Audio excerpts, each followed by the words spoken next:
Você já se perguntou como é o voleibol fora dos grandes centros urbanos, fora do eixo Rio-São Paulo? É possível se fazer voleibol com baixo investimento? E mais, como é o voleibol de base fora desses grandes centros? Você não perde por esperar a conversa que eu tive com este convidado mais que especial.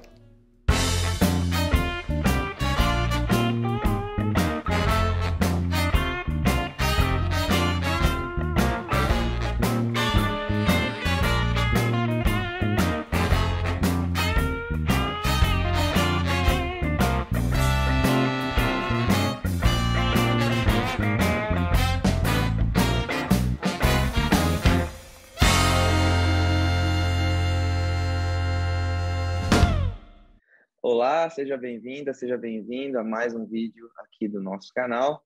Desde já eu já queria convidar você para se inscrever no nosso canal, ativar as notificações, dê um like, faça um comentário no vídeo e compartilhe com as pessoas com quem você acha que poderiam se beneficiar do conteúdo desta entrevista de hoje.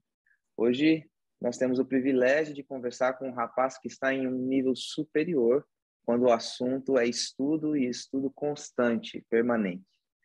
Ele teve a maior nota da turma quando se tornou técnico nível 3 de voleibol indoor pela CBV e acumula título atrás de título na região norte do Brasil, especialmente no estado do Pará, onde ele reside. Em 2019, ele foi listado no ranking dos melhores técnicos universitários do Brasil, tanto no masculino quanto no feminino, quando foi campeão universitário estadual no Pará pela Universidade da Amazônia, UNAMA. Além de técnico nível 3 pela CBV, ele é licenciado em Educação Física pela Escola Superior Madre Celeste, a ESANC, com especialização em Fisiologia do Exercício, e atualmente é técnico de voleibol da Marinha do Brasil, no Centro de Instrução Almirante Brás de Aguiar, Belém do Pará, e da Escolinha de Voleibol do Clube Assembleia Paraense, além de analista de desempenho do Clube CP, Companhia Belém. Finalmente, ele é proprietário da Kinusti Personal Volleyball Coach. Hoje eu tenho o prazer de receber o mais que ativo nas redes sociais, o professor Thalisson Kinusti. Thalisson, seja muito bem-vindo e obrigado por disponibilizar seu tempo para conversar comigo um pouquinho. Peter, muito obrigado a você, mais uma vez é uma honra. Obrigado por essa apresentação maravilhosa, por esse convite incrível. Novamente eu friso, eu falava que eu não teria como estar aqui, não imaginava estar aqui. Receber o seu convite foi uma honra para mim. Eu espero que as pessoas tirem proveito, né, de um pouquinho da minha história, da minha trajetória, que seja útil e aplicável para todas elas. Muito bem. Bom, vamos pelo começo. Kinusti Personal Volleyball Coach. Qual que é o métier da sua empresa? O objetivo da empresa e como que surgiu a ideia da Kinusti Personal Volleyball Coach?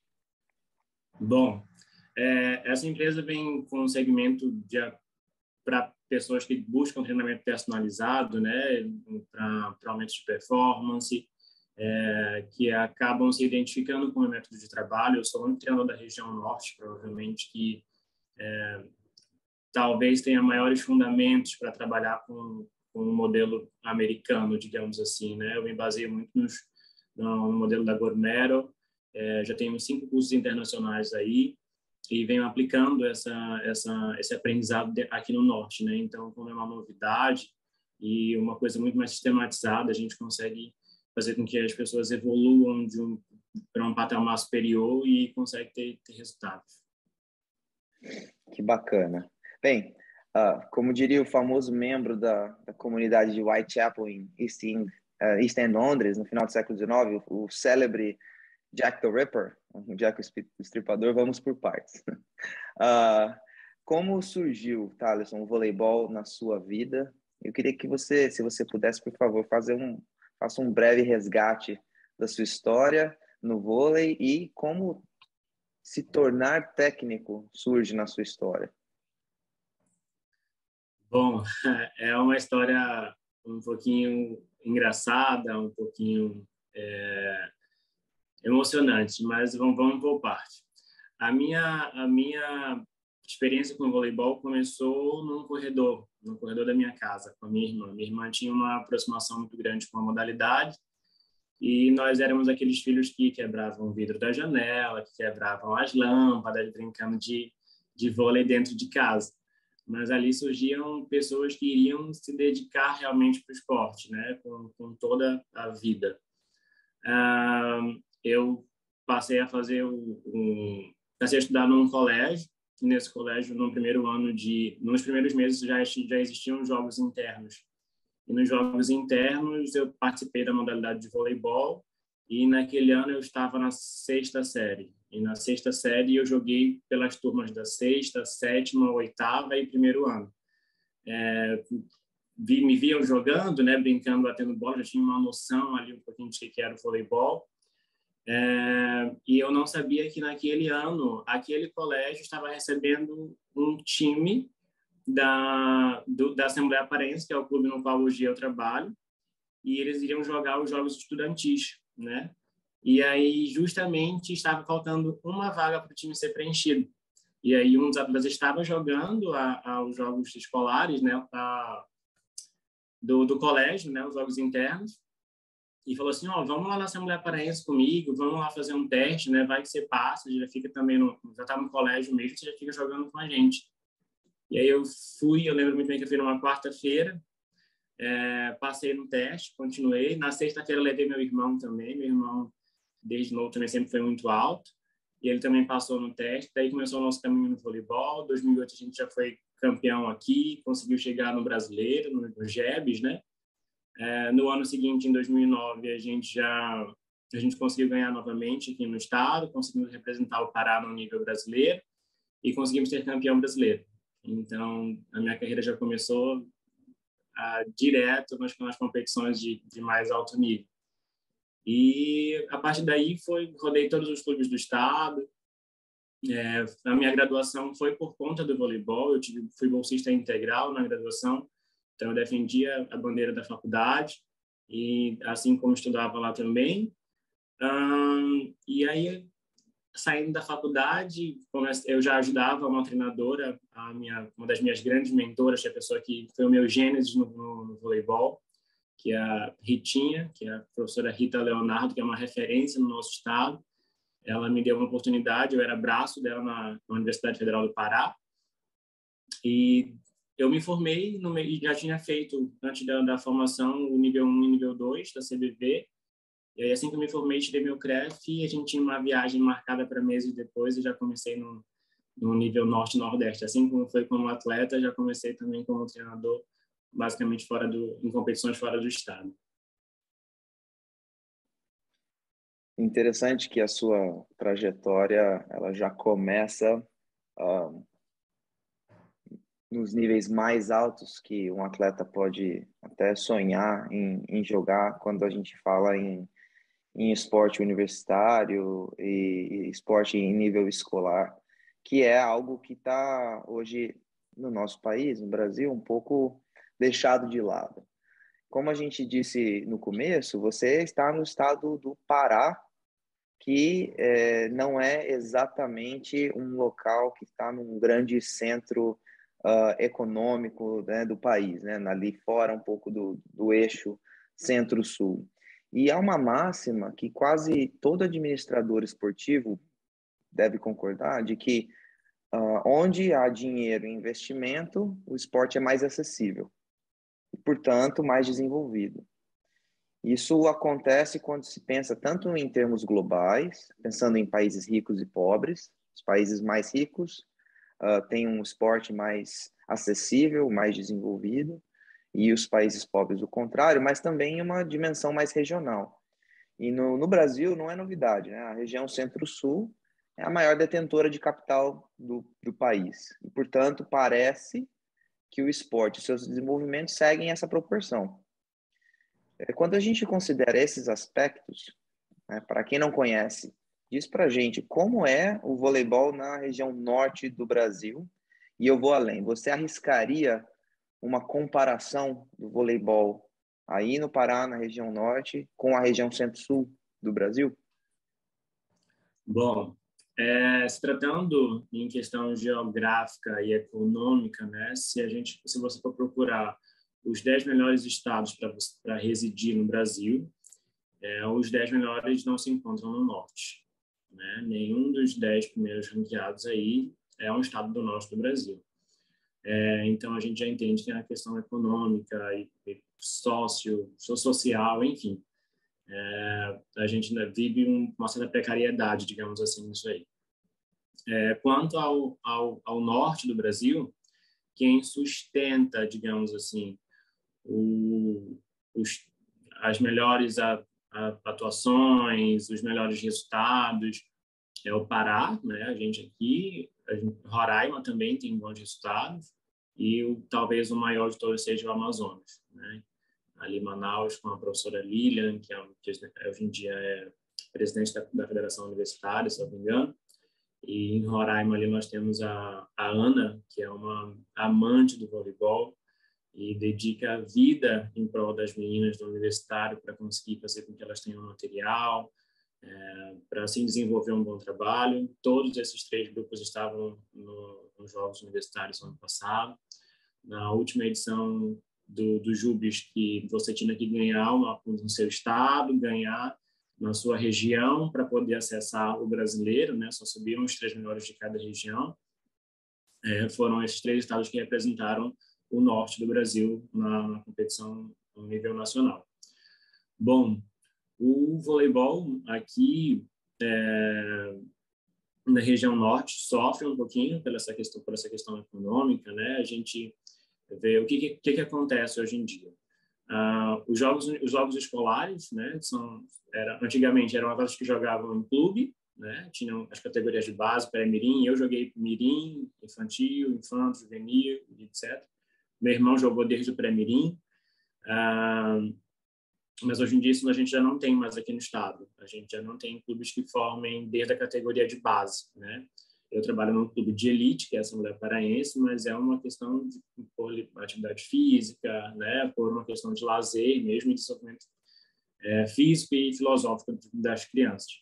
Mas aqui no estado nós não temos mais nenhuma equipe que forme atletas da categoria de base, ou seja, pré-mirim, mirim, infantil. Nós vamos ter a partir do infantil, talvez, aí, alguns poucos clubes, isso se resume a 2 clubes que estão investindo agora, né, para as categorias de base. Isso acaba sendo um pouquinho perigoso, né? Quando a gente enxerga um estado tendo a competição master, a competição mais organizada, a competição com mais times, e não existindo categoria de base, a gente vê uma certa falência, né? A gente vê que isso está caminhando para uma falência, e aí está uma das minhas preocupações. Esse vai ser um ano em que eu estou montando um projeto vai ser um braço, né, da Knuts Volleyball, que é para trabalhar com a base. E aí eu vou tentar atrair as crianças, digamos assim, com o intuito, né? Eu tenho o apoio da Export Brasil, que está comigo, junto a Fernanda, me apoiando, incentivando para formar atletas, como eu sou o único treinador aqui da região norte que trabalha com o modelo americano, né? Que trabalha baseado dentro da Gold Medal, de formar atletas com o intuito de um dia seguirem para jogar universitário profissionalmente aí nos Estados Unidos. Então, essa é a nossa intenção, de formar atletas para que a gente consiga fazer com que eles cheguem num nível suficiente para onde não vai abrir mais oportunidades aqui, eles conseguirem seguir para os Estados Unidos ou para outros países, né, e conseguir oportunidades melhores, né, de estudar na universidade americana, de jogar em solo americano, e daí para frente seguir um caminho muito superior na vida. Interessante o que você diz sobre o esporte universitário, e você falou um pouquinho sobre categorias de base e essa aparente falência nas categorias de base. Eu queria que você falasse um pouquinho sobre isso para a gente. O que você acha que ocorre? A minha pergunta seria como você vê o investimento e o fomento ao esporte de base aí na região norte. Você pode, por favor, Thaleson, falar para a gente um pouquinho sobre o que acontece com as categorias de base, como era antes, aconteceu alguma coisa, houve algum evento, além da falta de estabilidade econômica do país, a gente sabe que afeta todo mundo, inclusive nas regiões mais ricas, mas o que houve e como que você vê esse futuro próximo das categorias de base aí, não só no Pará, mas na região norte como um todo? porque ainda existe o Campeonato Brasileiro o campeonato estadual, né? O CBC, não o CBC, perdão, o Campeonato Brasileiro, isso, exatamente. Interclube, né? Tem o Interclubes e também a gente tem o Campeonato Brasileiro de Seleções Estaduais, né? Isso, o CBS, Campeonato Brasileiro de Seleções. Como que é o futuro? Como você... É lógico que eu não vou pedir para você prever o futuro, mas o que você acha que pode ser que aconteça no futuro caso as categorias de base aí no norte sigam o mesmo rumo que aparentemente vem seguindo? Bom, como eu disse, acho que o voleibol em si, né? Eu acredito que é uma frase que eu sempre falo para os meus atletas adultos. Eu digo assim: não parem de jogar. Aconteceu isso, professor, aconteceu aquilo. Não me identifico mais com o clube que eu estou, né? Tipo, sei lá, estou trabalhando com o Thaleson, não me identifico mais com o trabalho dele, não consegui me encontrar. Ok, mas não pare de jogar. Procure um outro clube, seja nosso adversário, mas não pare de jogar, porque a gente precisa que pessoas continuem alimentando o esporte para que talvez uma criança seja alcançada. Olhe para aquela pessoa jogando, olhe para aquela pessoa saindo de casa com uma joelheira na perna, com uma roupa de voleibol, com voleibol escrito na costa, assim, eu quero conhecer essa modalidade, não pare de jogar, porque a gente não sabe o que vai ser amanhã, a gente não sabe onde a gente vai estar amanhã. Aqui no estado existem alguns treinadores que trabalham com as escolinhas dentro dos colégios e etc., né? Ainda estão aí acontecendo os JEPs, né? Que a gente chama de Jogos Estudantis Paraenses, tanto a categoria A quanto a categoria B, que é de 12 até 14, de 14 para cima. Mas antigamente a gente via 50 times participando. Hoje em dia, quando a gente alcança 15, é uma vitória. Estava numa conversa com um professor do colégio estadual aqui, e ele fala: rapaz, quando a gente consegue 15 times jogando uma competição, a gente está vibrando. Quando isso antigamente seria assim, o que está acontecendo, né? Então, onde é que nós estamos errando? O que está acontecendo? Por que as categorias de base deixaram de ser formadas? Bom, Peter, eu acredito que a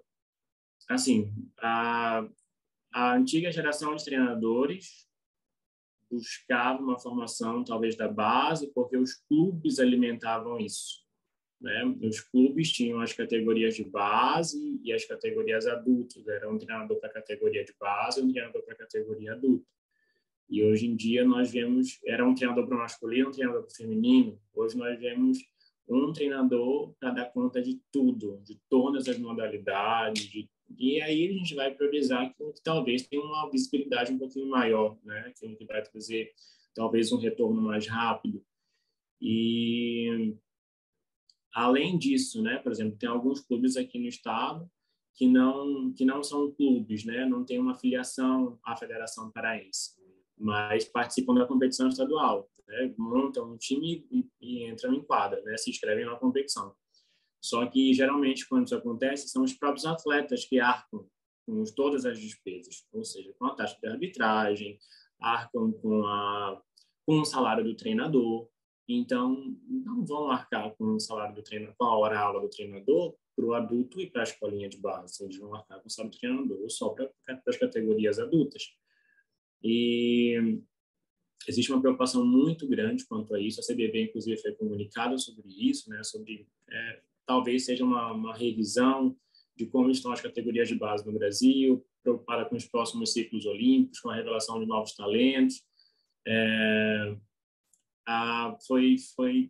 Houve uma reunião aqui no estado e, pelo que foi conversado, a CBV vai financiar, salvo engano, 3 treinadores aqui na região norte, aqui no Pará, para que eles trabalhem com base. Está sendo direcionado ainda isso aí. A própria CBV vai estar, se não me engano, financiando isso, porque a gente não sabe onde a gente vai parar, né? A gente não sabe quanto tempo teríamos ainda de voleibol e de formação. A gente tem os meninos que saem da área aí do colegial, seguindo para alguns clubes, e aí depois, se não se encaixam num clube, não tem um outro clube para que seja oferecido para ele talvez uma nova proposta, uma nova filosofia, e acabam se perdendo pelo meio do caminho. E isso é muito preocupante, né? Muito preocupante, porque se a gente não trabalha com base, a gente não sabe onde a gente vai parar, não sabe quanto tempo nos resta, né? A gente respira por aparelhos, porque a gente não tem atleta sendo formado, né? E não é por falta de público. A gente tem algumas escolinhas aqui que não chegam a competir, só são escolinhas mesmo de, enfim, desenvolvimento da criança como um todo, que tem aulas que tem 50 alunos, né? E aí a gente vê uma superlotação em nível disso aí. Mas talvez, né, a federação não alimente isso aí, né? E a gente tem muito problema com isso aqui na região, mas eu acredito que quando a gente consegue se espelhar numa federação vizinha, né, as federações promovem competições maiores, promovem torneios maiores, promovem festivais, né, para que haja competição. Eu conversei com um técnico uma vez no Jubes, conversei com um árbitro, ele era presidente, se eu não me engano, de uma federação, eu não vou citar o nome aqui, mas ele era presidente de uma federação e essa federação dava benefícios aos clubes que tinham em todas as categorias participando da competição estadual. Então, se você tinha competição, se você tinha o time pré-mirim, mirim, infantil, infantil, juvenil, né, e adulto, você recebia benefícios em questão de taxa de arbitragem, em questão de anuidade, você ganhava material da federação, ganhava bola, ganhava rede, ganhava isso, ganhava aquilo outro, tudo porque existia uma preocupação eminente com a base, né? Eles entendiam que aquilo ali é a perpetuação do voleibol naquele estado e que aquelas crianças precisam enxergar eles lá na frente, né? E tentar mirar aquele alvo lá. Se a gente deixa de trabalhar com a base, a gente está fadado à falência, né? E a gente, aqui na região norte, talvez respire um pouquinho por aparelhos, tentando aí, junto à CBV, agora que vai estar provavelmente financiando treinadores aqui na região norte, para tentar voltar a trabalhar com a base, né? Tentar voltar a formar atletas de qualidade. A gente teve algumas grandes atletas reveladas aqui, uma gestão nos Estados Unidos, outras estão caminhando para os Estados Unidos, uma atleta minha está indo para os Estados Unidos agora em junho, que trabalhou comigo na Kimost Volleyball. A gente tem atletas na Superliga, tem a Juma, tem a Nayane, que eram atletas que jogaram pela Europa, né? Enfim, a gente tem material humano bom. A gente só talvez não tenha a mesma acessibilidade às competições. A gente entende que a competição é fundamental para que a gente consiga desenvolver um atleta melhor, uma leitura melhor, enfim. E a gente está um pouquinho geograficamente prejudicado, que é só para a gente sair do Pará de ônibus, digamos assim, né? A gente leva quase que 24 horas, quase isso, talvez. Então, e as passagens aéreas são muito mais caras, enfim, tudo se torna um pouquinho mais dificultoso. Mas a gente leva essa garra mais aí, quando a gente consegue chegar lá, a gente briga mesmo para tentar conseguir ganhar lugares altos nas competições.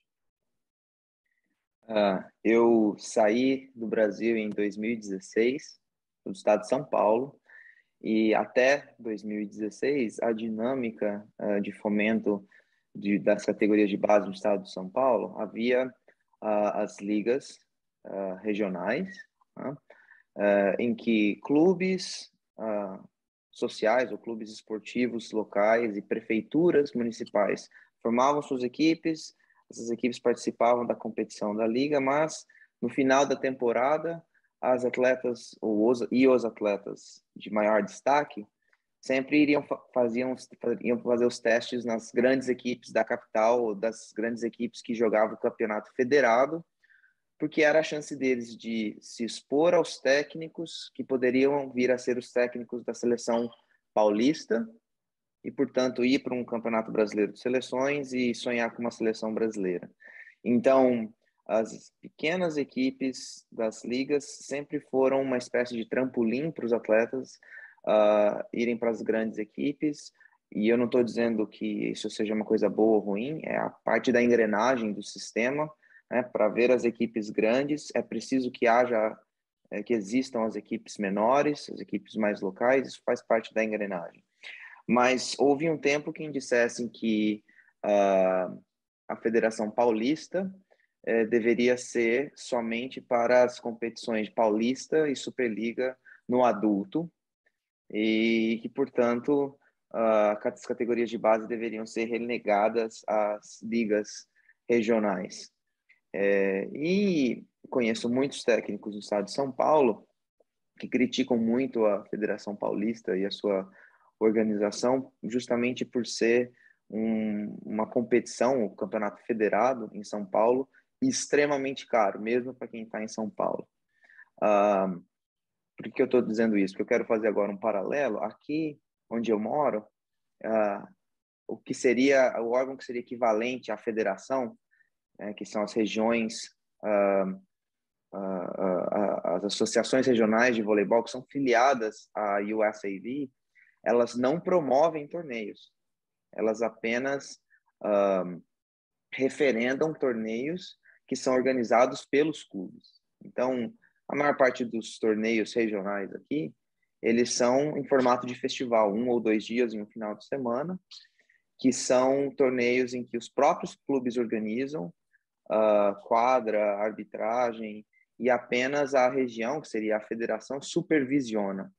Parte do dinheiro, uma parte menor, vai para a federação, para a manutenção da federação, da associação regional, e a maior parte do dinheiro fica para a manutenção do clube, das despesas do clube, e assim vários torneios acontecem todos os finais de semana aqui. E, ao mesmo tempo, imagino que no Brasil talvez seria uma oportunidade de se deslocar uma equipe por apenas um final de semana para competir, ou apenas um dia, e aí jogar 3, 4 jogos no mesmo dia.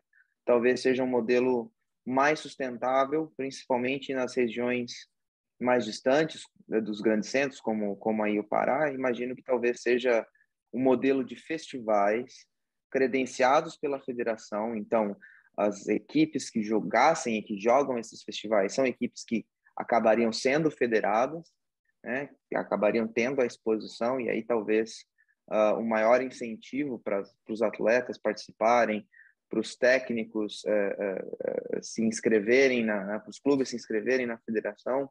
Eu acho que talvez pudesse ser um modelo que nos centros mais distantes pudesse funcionar. O que você acha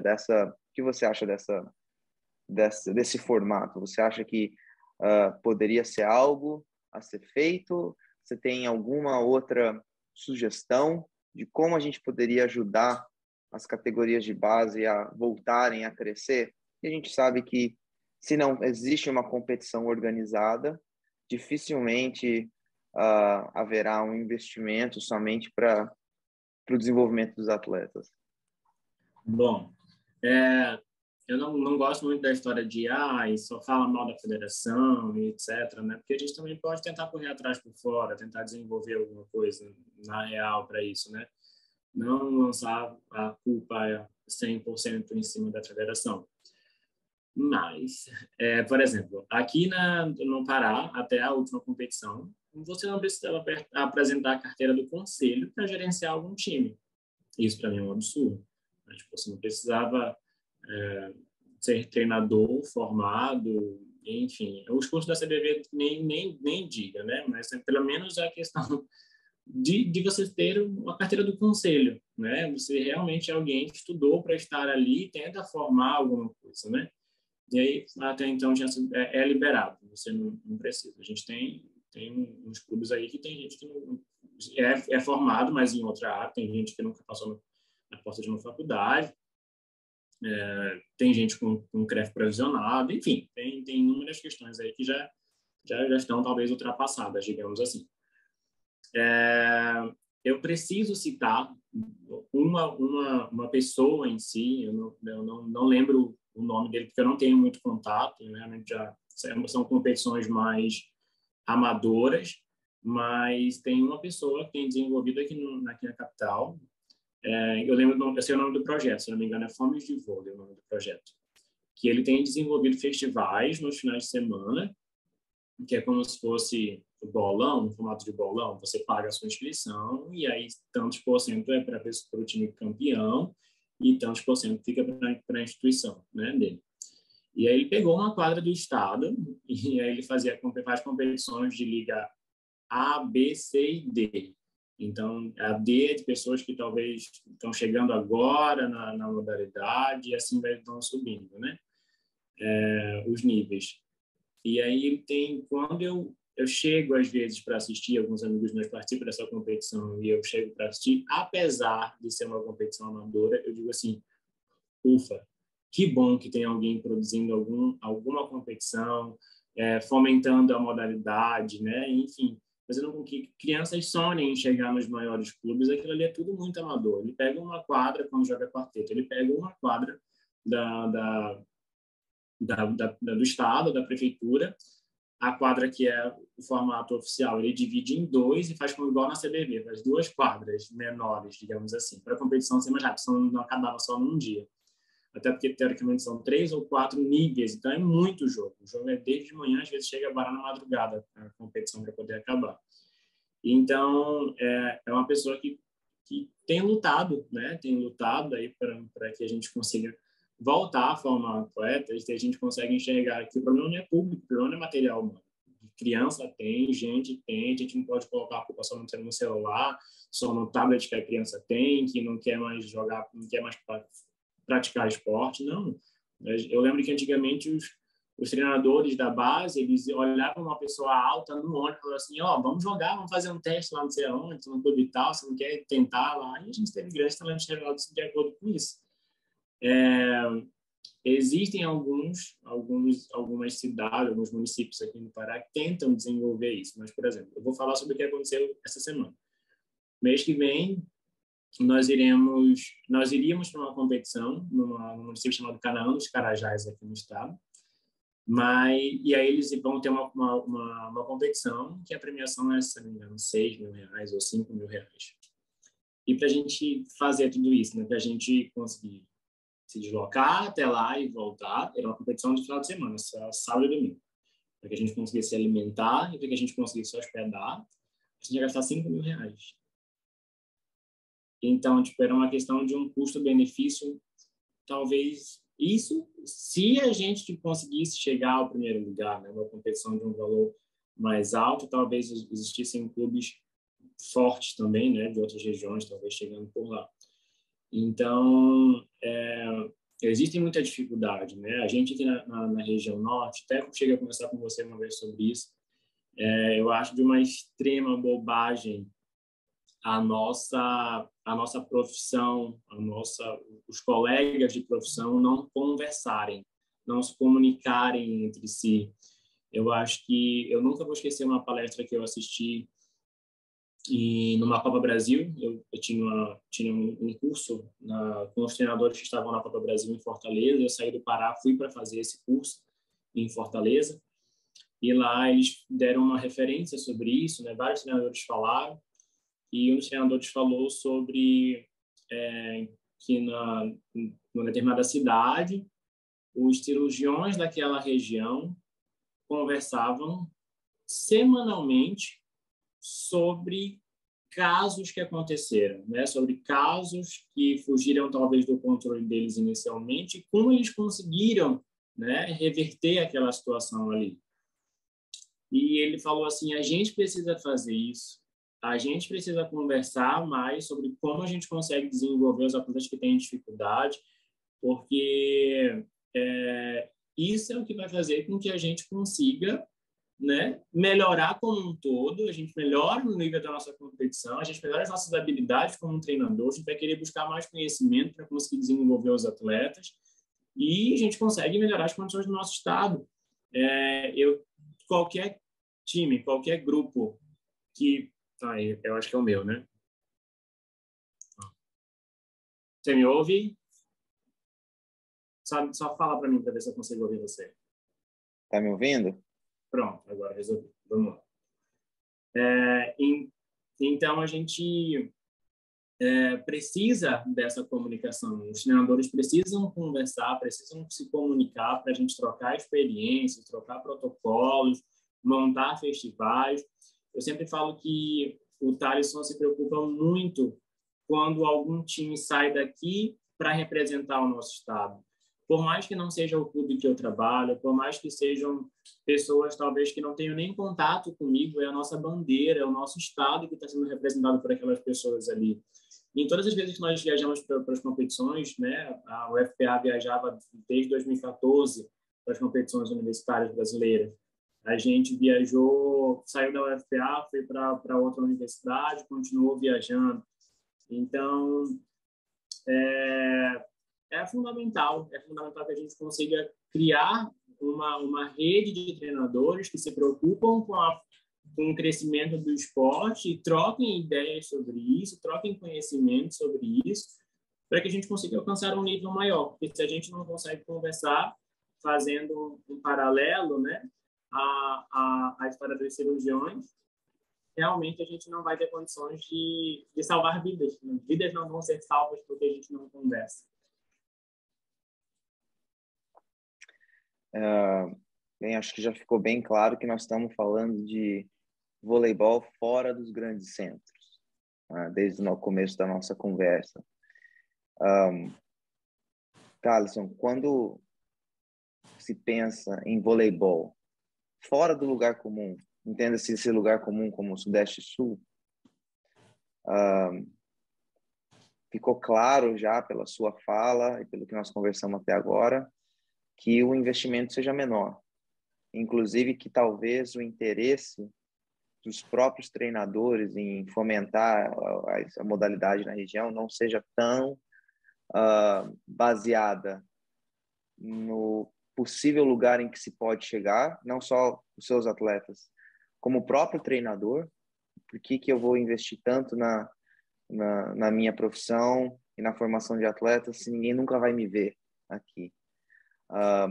Na sua experiência, quando a gente está falando de base, a gente estava falando de base até agora, é possível fazer voleibol de base, mesmo no iniciante, lá naquela criança que nunca encostou na bola?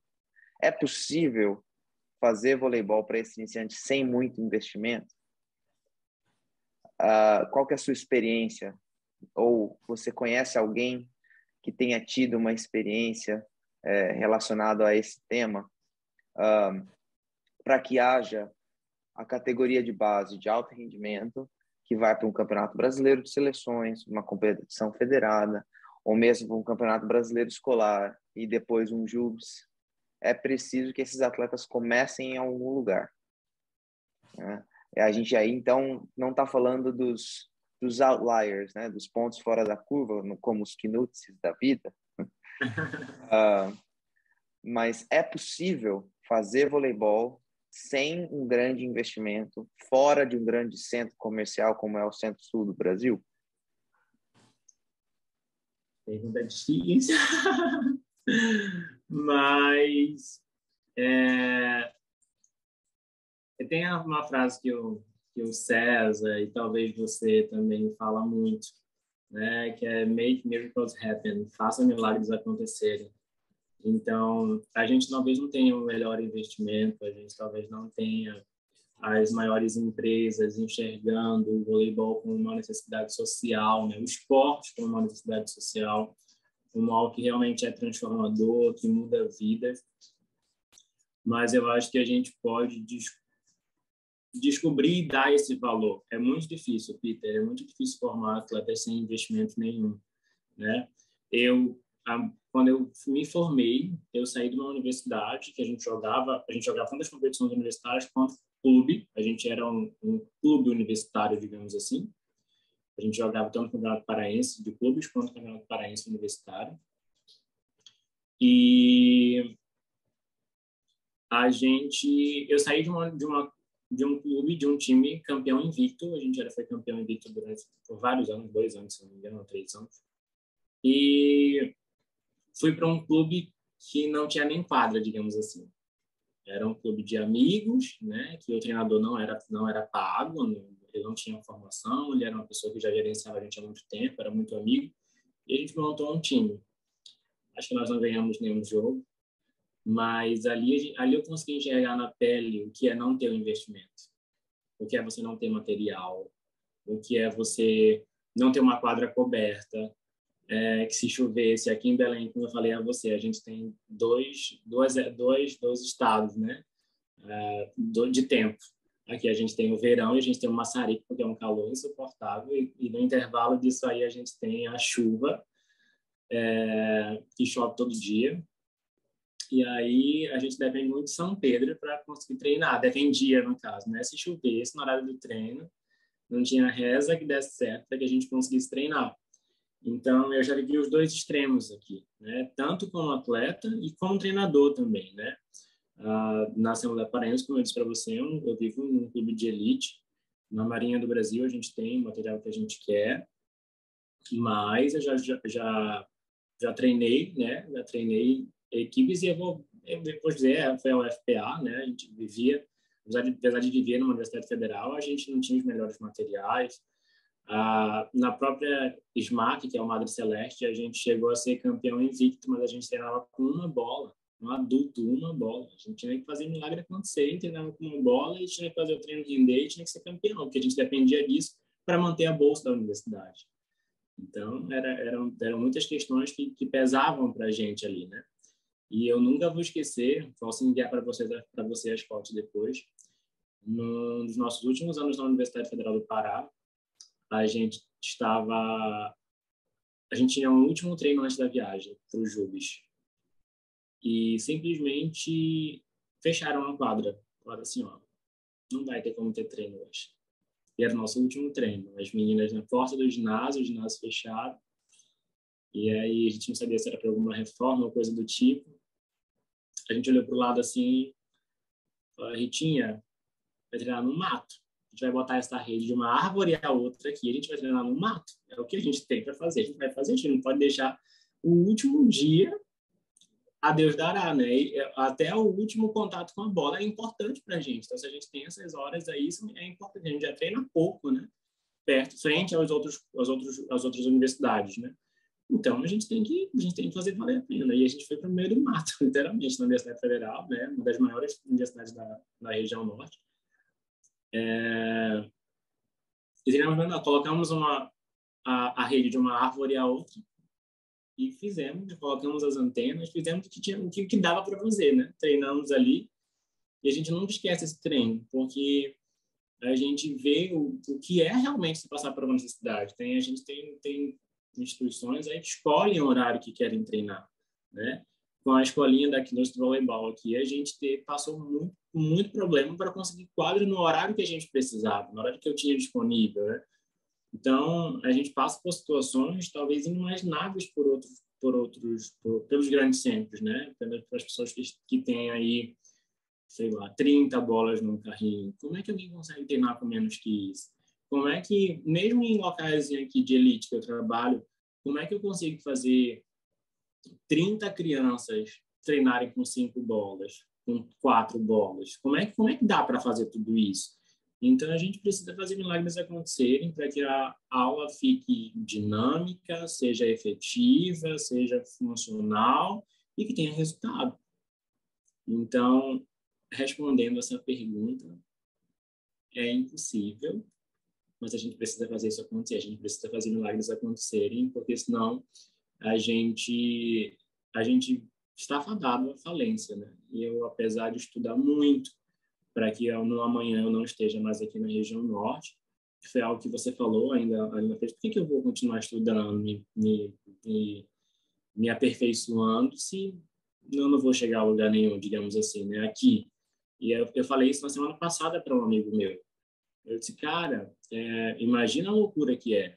Eu fico fico 5 dias da semana, de segunda a sexta, estudando. Chego do trabalho 11 horas da noite, fico estudando até 2 da manhã. Todos os dias eu tenho um horário de estudo obrigatório. Me diz para quê? Porque aqui nenhum clube vai pagar mais. Eles pagam aquilo e eu, tendo conhecimento a mais ou não, eles vão continuar me pagando aquilo. Aqui não tem um crescimento maior, não tem uma perspectiva de crescimento. Só que isso não me para, isso não me inibe. Eu continuo estudando porque eu sei onde eu quero chegar, eu sei os patamares que eu quero alcançar. E eu sei que se eu continuar fazendo o mínimo, eu não vou chegar lá. Então, eu sei que vidas que vão passar pelas minhas mãos como treinador precisam ser transformadas, elas precisam realmente aprender o que é jogar voleibol. Então, eu não posso continuar na mesmice e passar o que todo mundo passa, fazer o que todo mundo faz. Eu preciso buscar o que os Estados Unidos faz de melhor, o que a Turquia faz de melhor, o que a Rússia faz de melhor. E isso a gente vai adquirindo conhecimento para tentar formar atletas melhores. Interessante a gente ouvindo você falar sobre fazer o milagre acontecer. Você já traz para a gente muito do que de como o professor Talisson enxerga o ensino do voleibol. E aí eu já queria, então, tocar nesse assunto. De uma forma mais pessoal, agora, eu queria te perguntar qual é a sua filosofia pessoal de trabalho e como que você aplica essa sua filosofia para todos os seus alunos, mas principalmente para os iniciantes. E quando eu falo de filosofia de trabalho aqui, a gente fala desde os seus valores, os pilares sobre os quais você baseia o seu trabalho, como você enxerga o jogo, como você o ensina, os aspectos técnico-táticos, físicos, as relações socioafetivas, os valores de liderança e muitas outras coisas. Isso tudo engloba a nossa filosofia de trabalho. Qual é a filosofia do professor Talisson Knussi de trabalho? Bom, eu vou fazer um resgate a pergunta lá, uma das primeiras que você fez, quanto à minha história no voleibol, que aí o início da minha história, o gênese da minha história fez existir um treinador que existe hoje. Bom, quando eu saí dos jogos internos de um colégio, fui fazer a peneira no clube que era Assembleia Paraense, né, como disse o clube que eu trabalho hoje em dia. Eu iniciei como uma pessoa que sabia, de um modo grosseiro, jogar voleibol. Eu não era um atleta refinado tecnicamente, né? Eu não tinha o melhor condicionamento físico. Eu já entrei no mirim. Existiam pessoas que estavam desde o pré-mirim ali sendo formadas. Então, eu não era bom o suficiente para ser um titular, digamos assim. E eu lembro que começaram os jogos, né? Começaram os jogos de clubes, na categoria, no campeonato estadual. E eu era o único atleta que não entrava em quadra. Eu continuava no banco. Por mais que fosse um time muito fácil, eu era o único atleta que não entrava em quadra. E eu comecei a perceber isso, mesmo quando criança, né? E sendo criança, eu chorava para minha mãe, dizia assim: mãe, isso não vai dar certo, isso não é para mim. Eu sou o único atleta que não entra em quadra. E a minha mãe dizia assim para mim: você é um milagre. A sua gestação foi um milagre, você existir, você falar, porque a minha mãe me teve com menos de 6 meses de gestação. Os médicos falavam que eu não ia falar, que eu não ia andar, ia ter deficiências e tudo mais. Eu falei assim: sua gestação foi um milagre. Então, você tem que acreditar que você vai chegar lá. Existem propósitos muito grandes na sua vida. Então, acredite que você vai conseguir, acredite que você vai chegar lá. Porque você não pode desistir, por mais que você não enxergue nada agora acontecendo. Não desista, continue. E vinha o próximo jogo, eu entrava em quadra novamente. E eu dizia: mãe, isso não vai dar certo e tudo mais. E aí a gente entra, que você me apresentou e apresentou para muita gente, né, sobre o efeito Pigmalion. A minha mãe, para mim, foi a maior evidência de que isso é real e de que isso faz dar certo. Eu era um atleta na categoria de base que não tinha uma apresentação, né? Não tinha uma visibilidade tão grande, não era dotado de tantos talentos, de condicionamentos físicos e etc. Mas eu consegui desenvolver acreditando. Foi a minha mãe acreditar em mim, eu não acreditava. Minha mãe acreditou mais em mim do que eu mesmo, para que eu não desistisse. E ela chegou e eu consegui desenvolver, joguei por todos os clubes de elite de Belém, fui campeão brasileiro, viajei representando o Pará nas seleções paraenses. E eu fui o único atleta da minha categoria que se formou com bolsa integral com uma universidade, né? Então, de um menino, de uma criança que não entrava nem em quadra, porque não tinha qualidade para isso, e uma mãe que acreditou veementemente que aquilo iria dar certo, que existiam propósitos muito maiores. Eu cheguei a uma universidade com bolsa integral e fui o único adulto que me formei. Poucos da minha geração receberam, mas não conseguiram se formar, né? Pararam pelo meio do percurso. Então, isso representa o que é o Thalisson treinador hoje em dia. Essa é a minha filosofia de trabalho. Eu preciso acreditar nos meus atletas mais do que eles mesmos.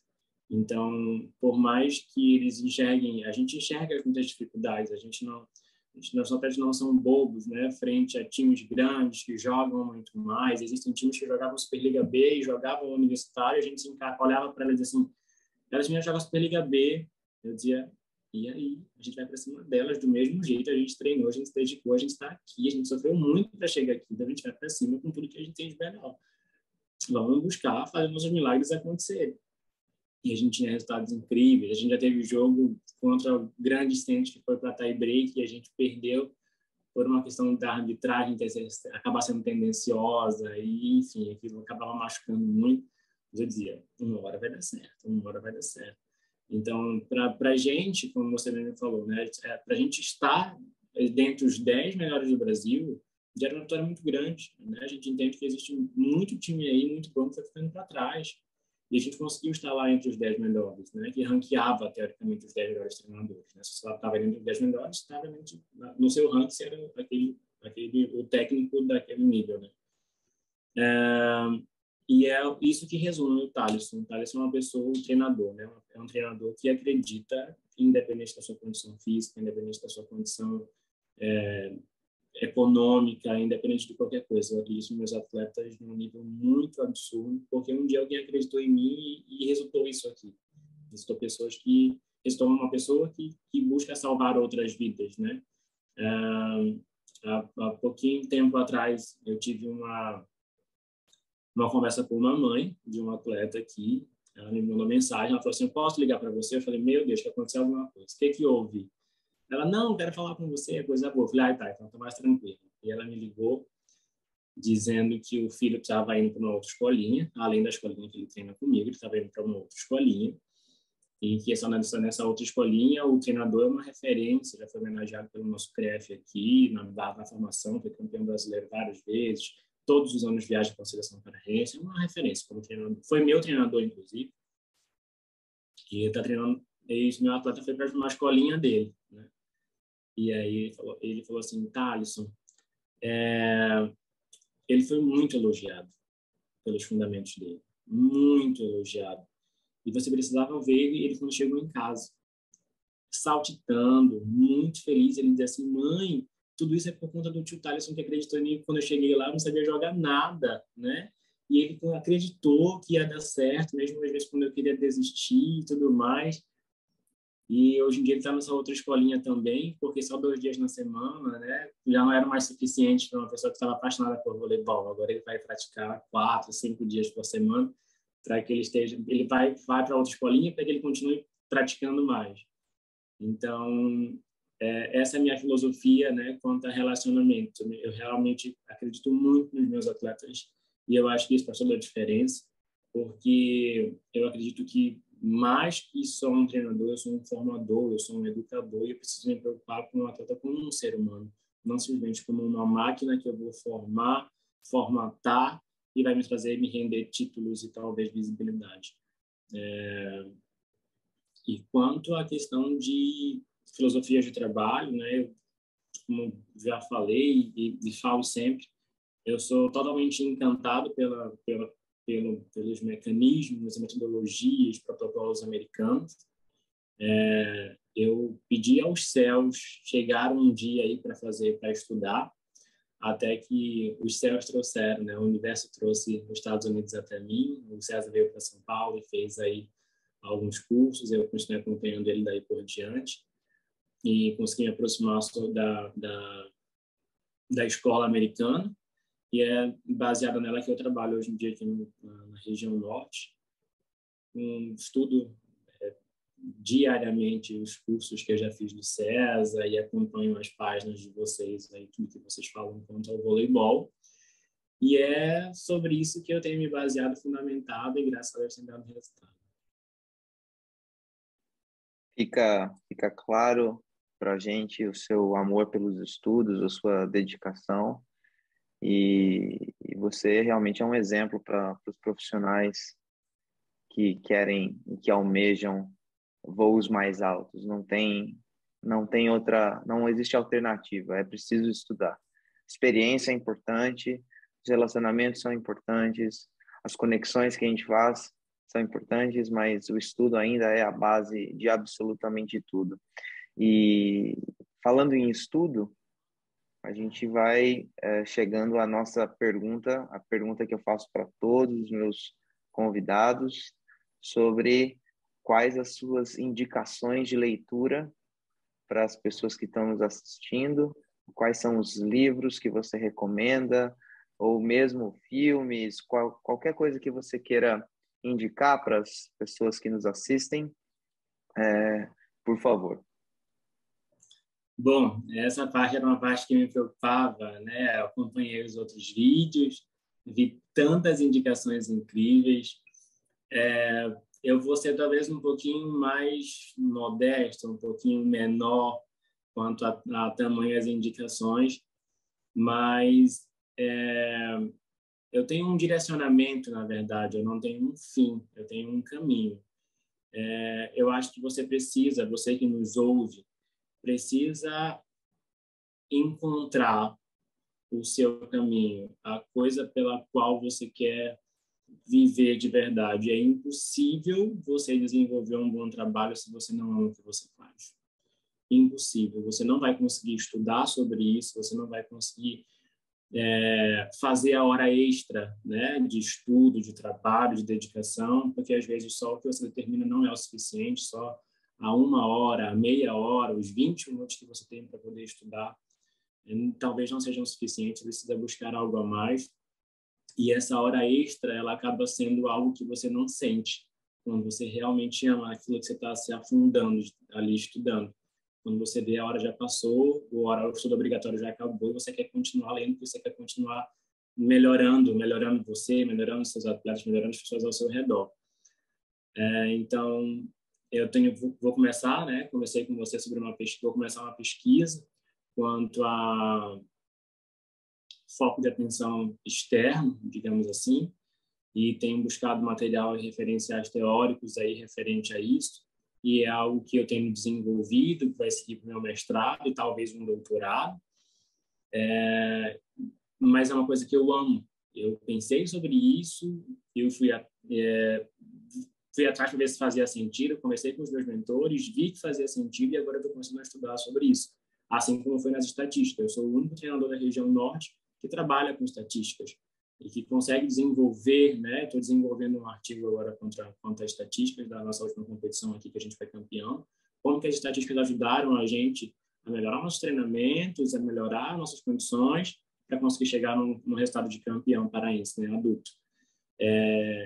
E é sobre isso que eu vou buscando. O que eu amo, como eu amo o que eu faço, eu busco estudar sobre isso e eu vou atrás de qualquer coisa que possa me dar mecanismos quanto aquilo. Mas a minha indicação, 2 indicações de livro que eu deixo para qualquer pessoa, eu acho que são: um, eu estou terminando de ler agora, e o outro eu já li e sempre que posso releio. O livro O Jeito Harvard de Ser Feliz. Esse livro mudou a minha vida. Da feita que você entende que a felicidade ela não está no fim, ela não está na sua conquista, ela está no seu processo.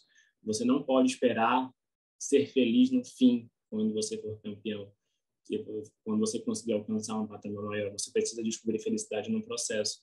Então, eu quero muito ser campeão, eu quero muito chegar num emprego melhor, num outro estado, num outro país, mas eu não amo o processo. Muito dificilmente você vai conseguir chegar. Se você não consegue descobrir o amor pelo estudo, você não consegue descobrir o amor pelos relacionamentos, por um trabalho melhor, você dificilmente vai conseguir chegar. E se você chegar, você vai ver que a felicidade de que está lá no ponto final não é a maior de todas. Então, você consegue desenvolver a felicidade no caminho todo, até você chegar lá, a sua história fica muito mais bonita. E o livro O Jeito Harvard de Ser Feliz me falou muito sobre isso, né? Sobre desenvolver essa felicidade num processo e não esperar que eu seja feliz só no fim do meu caminho, no fim da minha trajetória. porque isso pode ser um risco muito grande. E o outro que eu estou lendo agora, que eu acho que todo treinador, líder, gerente, qualquer pessoa que tem que precisa ter, né, que tem gerência sobre todas as pessoas, precisa desenvolver e extrair o melhor delas, precisa ler, que é Como Fazer Amigos e Influenciar Pessoas. Esse livro ali traz relatos científicos, talvez, né, de psicólogos, pessoas que estudaram sobre isso, sobre como você consegue extrair o melhor das pessoas, né, como você vai conseguir fazer com que elas deem o seu melhor. E eu sou uma pessoa um pouquinho cética, não acredito muito no empirismo, digamos assim, eu acho que é isso e pronto. Não, a gente vai, alguém já estudou sobre isso, alguém já pensou sobre isso, já escreveu sobre isso, então a gente vai atrás.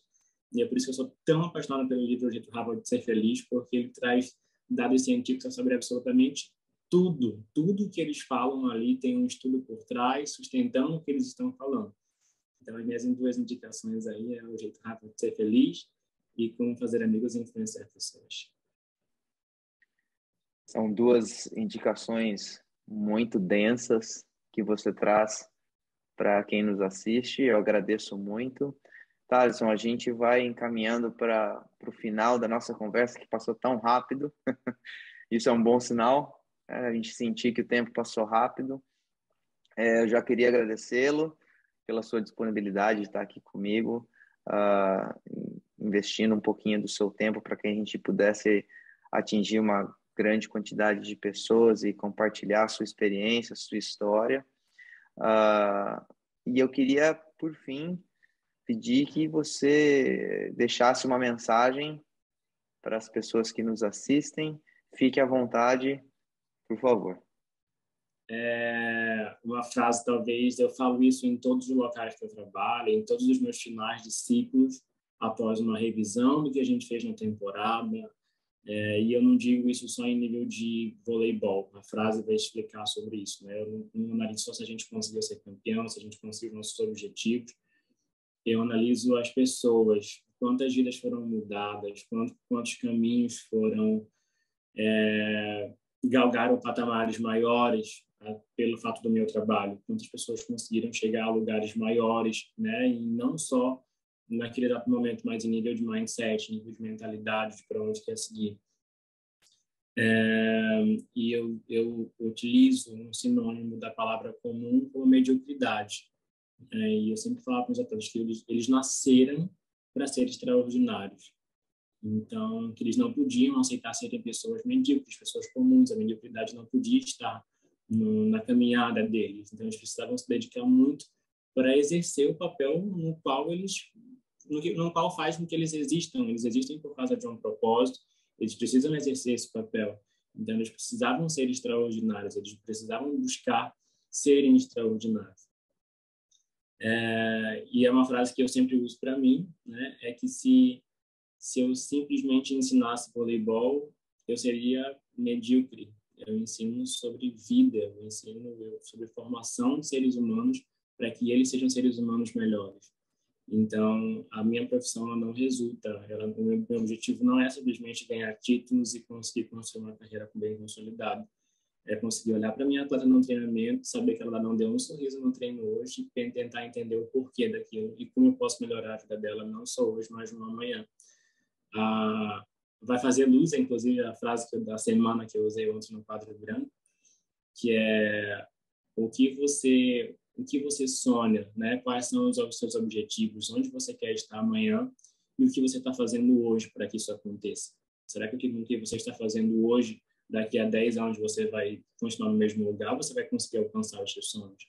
Então, seja extraordinário.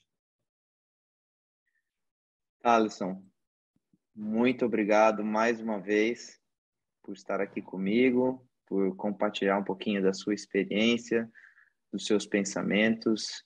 Foi uma honra tê-lo aqui comigo. A gente já vinha conversando há algum tempo sobre marcar esse dia para a gente conversar e finalmente eu tive o prazer de tê-lo aqui comigo no canal. Mais uma vez, muito obrigado por ter aceitado o convite.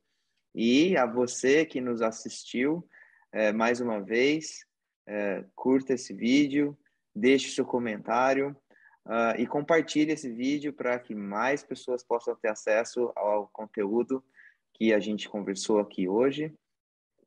O canal A Base da Base está crescendo e você faz parte disso. A gente se vê no próximo vídeo e até lá. Valeu, gente. Valeu. Tchau, tchau.